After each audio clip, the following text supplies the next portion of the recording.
Hello and welcome to Art Day Wednesday. My name is Leandra. And my name is Kristen. Today we'll be sewing our very own tic-tac-toe bags. So for the materials, what you will need is a pencil, a ruler, a permanent marker, safety pins, beads, fabric scissors, or you can use regular scissors, yarn, an eraser, a needle, a plastic needle, fabric paint, fabric, thread, Scrabble pieces. We actually painted our Scrabble pieces, but you can use them the regular way. You'll need cardboard. Okay, now we can start on our craft. Alright, and now we're going to begin with the craft portion of this video. We're going to start off by cutting our piece of fabric. You can use scrap pieces of fabric or anything that you have. I'm going to be using fabric scissors, and the measurements for a smaller bag is going to be about 10 inches up in length and 5 1/4 inches in width. And like I said, I'm going to be using fabric scissors, but you can use whatever scissors you have.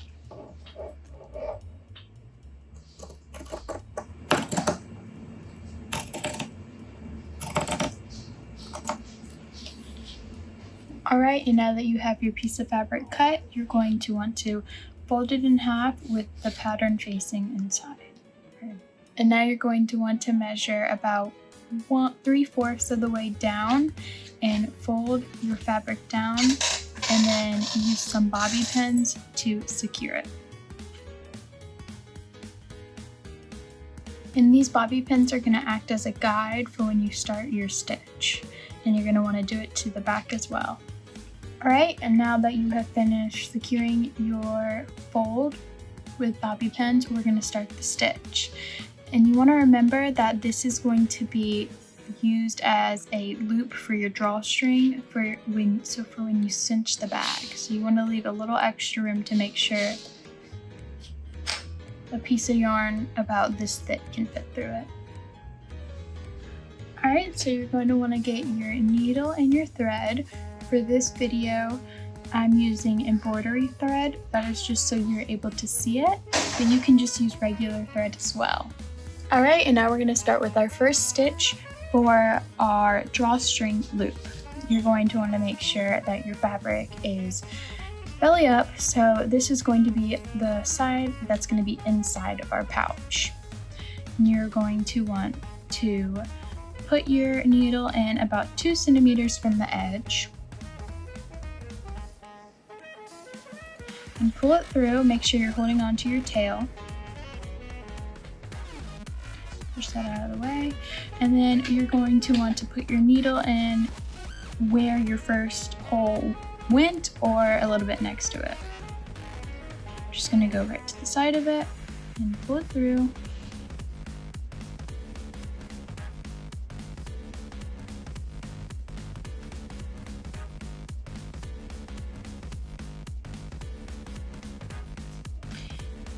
And create this fasten. And you want to make sure this doesn't get too taut. You want to make sure it stays straight and doesn't get scrunched up. And you want to keep an eye on that all the way through as we create our stitches. Alright, and now that we've created our first loop, we are going to go about 2 inches away from the first one. We're going to keep this stitch right at the edge a little more tighter than when we get to the middle. So I'm just going to go through and put my thread through, and it should look like this in the front and this in the back.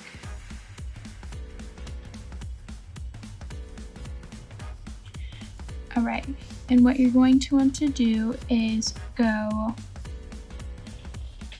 up about maybe 4 centimeters and pull through.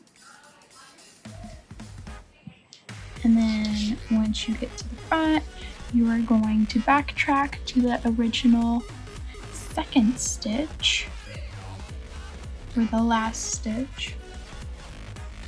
and pull through just like that.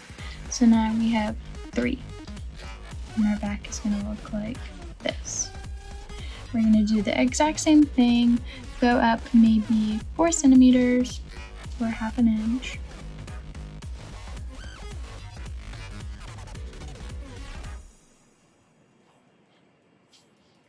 And pull through just like this. And then once we flip to front, we're going to go back to the end of the last stitch and pull through.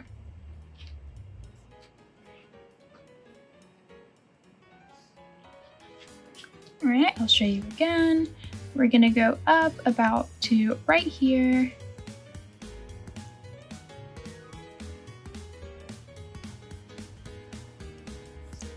Pull through. And then when we flip to our front, we're going to go back to the end of the last stitch and pull through.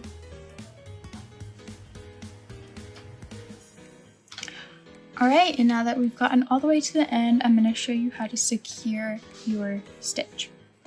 You're going to want to create another loop on this side by going from the back to the end of the last stitch and pull through.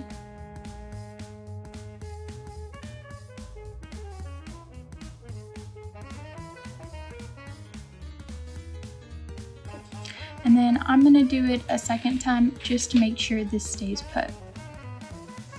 So I'm just going to do that exact same thing, pull through. Alright, and now we're going to flip it to the back. And what I'm going to do is create a knot and fasten it all the way down.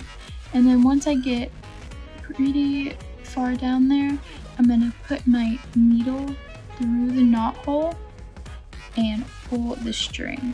This helps you get closer to the fabric. And then just pull through. And then I'm going to do a couple more knots just to make sure it's secure. There you go.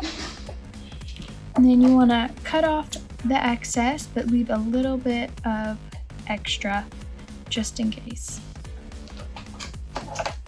Alright, and now we're going to do the exact same thing to this side, and I'll come back. Alright, and now that we have both of our stitches for our loops done, we are going to be folding it with the pattern on the inside. And then we are going to be using bobby pins to secure this side or both sides of the bag. And we're going to go about 1/2 inch to the inside.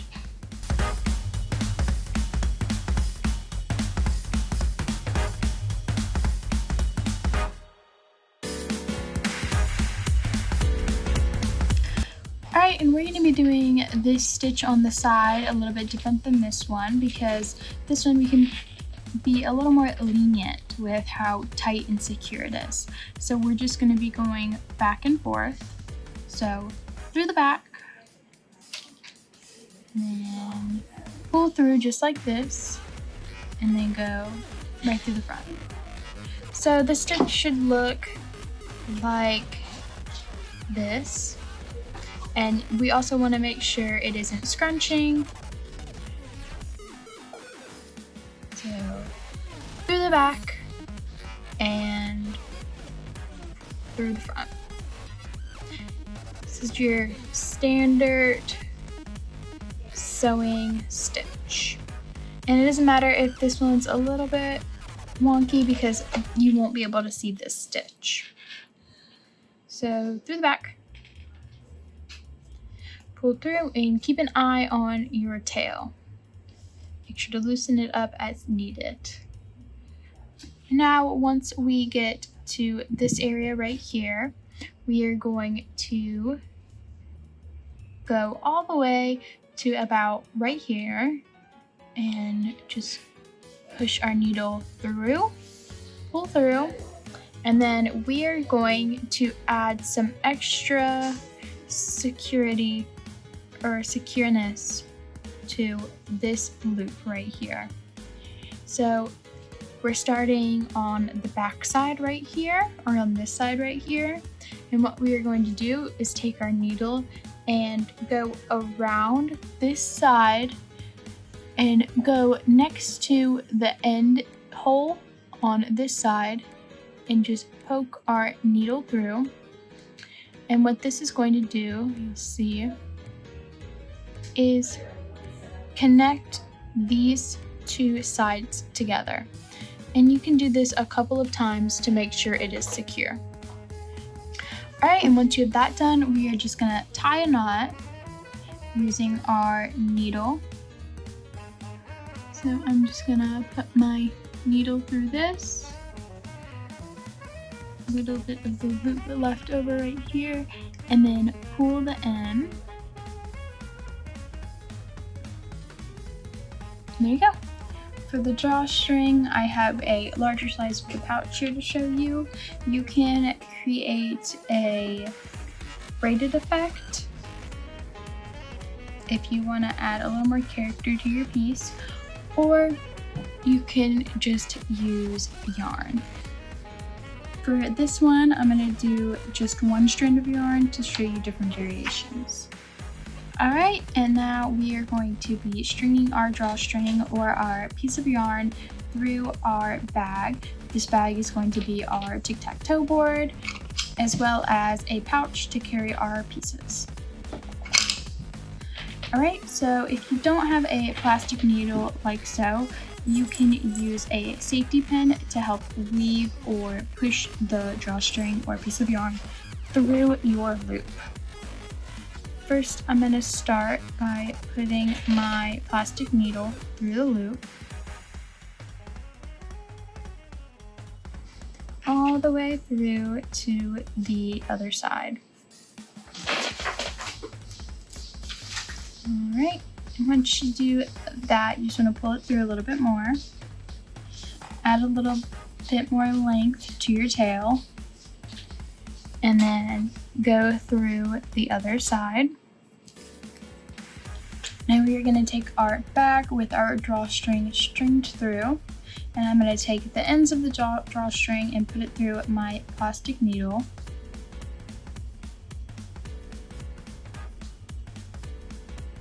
And then I'm going to take my bead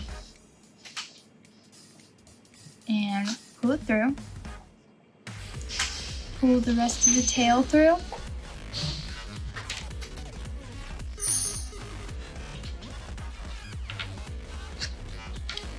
And you're going to want to tie a knot at the end. Alright, and I tied mine like 4 or 5 times to make sure my bead doesn't get through. And now you have a bag, the drawstring. Okay, before we use our puffy fabric paint, we are going to create an outline with our pencil.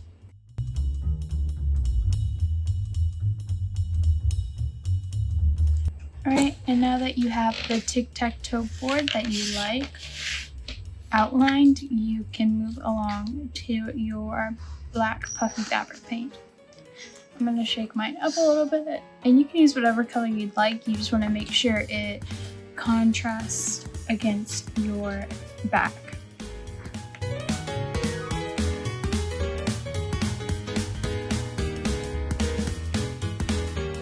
Alright, and then you want to leave to dry for however long your bottle says to. While we wait for this to dry, we can start working on our X and O pieces. Alright, and now we're going to create our X's and O pieces. I'm going to be reusing these Scrabble pieces by painting them white and writing X and O with Sharpie on top of that. I already have a few of these painted white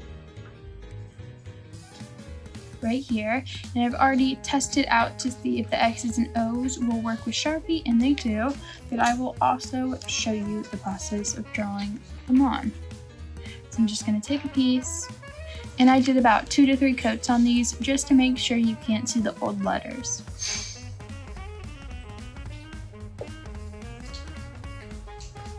It's going to be an X piece. And then this will be an O piece.